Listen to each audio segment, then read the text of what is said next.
So these targets can be chosen generally. There are some templates for this, but you get the basic point how the service level objectives are defined.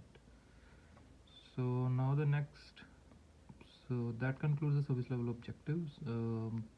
Similarly for availability, you can set up your targets that over, for example, over 30 days, 99.9% of users should be able to use compose button. uh, so it's little easier, straightforward than the latency one, but there are variable definitions here also. So that is the conclusion of SLO, service level objectives. So what is the objective of the performance you want to achieve? The third one is SLA. So this is your service level agreement. So the last part here is agreement. So agreement between whom? So as we saw in our this example here, so agreement between the user and the company providing the service. So as an example, let's say Gmail is a free service, but let's say it was a paid service, and it is paid in some cases. But let's assume like the regular Gmail is a paid service. So this guy is paying $100 per year to get the service. So he's giving money to Google here, or the company here. Now, given he has paid $100, so he does expect that this service is gonna perform up to some expectations, right? So far we have discussed like everything is the internal targets of the company. The internally company is targeting something, but now as soon as a business contract is involved in general, so or it might not be involved, but in this example there is a business contract involved of $100 per year.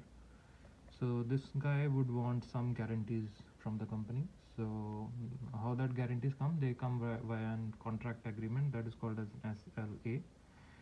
So company in this case would promise the person that, hey, 99.9% of the time you use the compose button, it will work, right? And so it will only fail 0.1% of the time. And when, so this is an agreement these two guys reach, and the other thing which they would reach is this, that if this 99.9% is violated, for example, the availability drops to 99.6, for example, right? So this guy is not going to be able to use Gmail, so the company will provide some reimbursements back, or some way to make up the loss of this guy. So that is part of that agreement, that hey, if you're not able to meet this target, then you are gonna multiple ways to do it, but one is you're gonna pay me back $10 for every 0.1 percentage drop. As an again example, this is a business contract, so they can define it whatever they want to define it.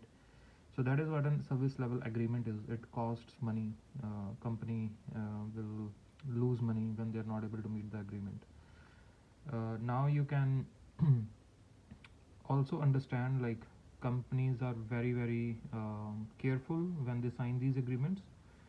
So if externally they are saying that we would be able to meet 99.9% of availability, internally they would be targeting 99.99, right? So their internal target would be much higher, or higher than what they externally promise, and even if this 99.99 falls to 99.95, they are still not paying money to the user.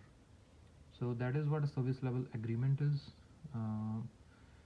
So similarly for latency, they can define this guy can company can reach an agreement that 99.9% of time I'm gonna take less than 200 milliseconds to load the page.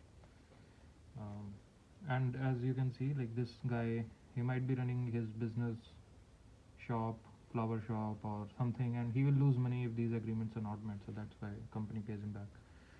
So that concludes what a service level agreement is, and what a service level objective is, and what a service level indicator is.